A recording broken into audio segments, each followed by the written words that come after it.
Welcome back, crew, to Boats vs. Haulover, where Man and Machine take on Mother Nature down at Haulover Inlet, Miami, Florida, and our crew starts off fast. We have a pursuit that was coming out, winds up getting a little air, and then smacks down hard, and then to cap it off, the guy in the back smacks down right on the deck as well. Here we'll see they wind up hitting the wave and get just a little bit of air. Our guy's just off his balance a little bit, goes down.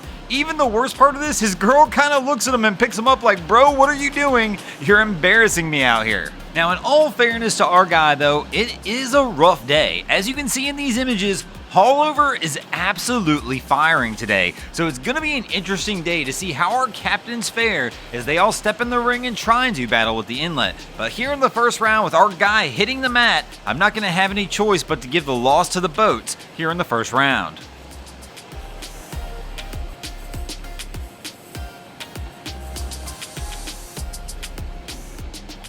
And this, of course, will bring us to the second round of our competition with Haulover Inlet up 1-0. But the boat's got a ringer coming in as they're going to send a Midnight Express into the ring to do battle with the inlet here in the second round.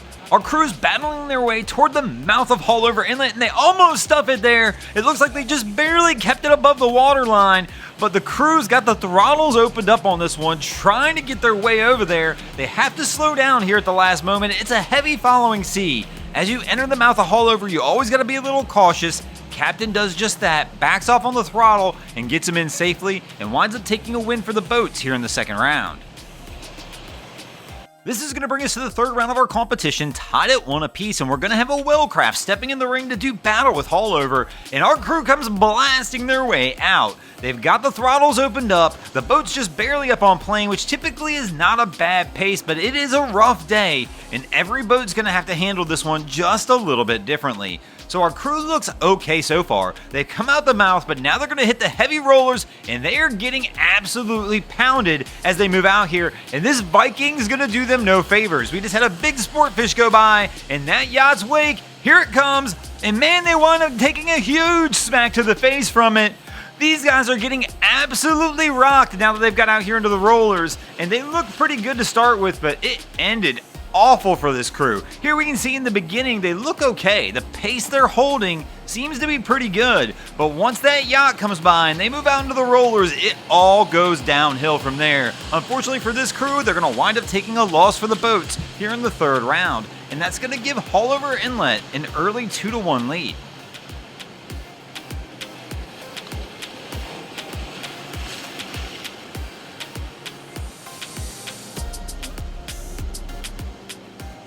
And this is going to bring us to the fourth round of our contest, where we're going to feature our next contestant stepping in the ring to do battle with Haulover, and our crew's doing a pretty solid job. They're keeping the bow of this boat extremely high, doing anything they can here to make sure they don't wind up stuffing the bow, which is pretty key on a pretty heavy day like this. The crew's got the right pace for this vessel and looks solid as they make their way out. They hit a couple rollers here at the end, but the crew doesn't even back off. Take it like it's nothing, and this crew will wind up taking a win for the boats in the fourth round, getting the boats back into our competition, and we are all tied at 2 apiece as we move into the fifth and final round. Who will take the win this week? Will it be the boats or Haulover? Let's go! And our fifth and final contestant is stepping in the ring, and it's going to be a chaparral. I don't like the looks of this one. I don't think this boat has what it takes to deal with Haulover on a day like today. In fact, it looked like they already stuffed it once, but that's not even really going to be a debate, because I got a feeling it's not going to be a question whether these guys stuff it. It's going to be how many times do they wind up stuffing this boat. This thing is getting absolutely rocked. Captain's had to pull back on the throttle. They've taken a ton of water over the bow already. Here we'll see, this is the first light stuffing, and then we got a few more to come up right behind it. And again, we've only got a few rules here on Boats vs. Haulover. Pretty simple. If you wind up with kids in the bow of the boat coming out with no life jackets, that's an automatic L. And if you wind up stuffing the bow, unfortunately, that's an automatic L as well, which means this crew's going to take a loss in the fifth round, and Haulover's going to take the win in this episode. Thanks for watching, guys. I hope you enjoyed this episode of Boats vs. Haulover. If you did, please check out our other content. We have Wavy Boats, who does a bunch of great things down at Haulover Inlet. My channel, Broncos Guru, do some great comedy boating videos there as well. And of course, we got the Miami Boat Ramps channel that focuses on all the hilarity that happens at the boat ramps in South Florida. And if you guys haven't already, go ahead and drop an anchor on the subscribe button here.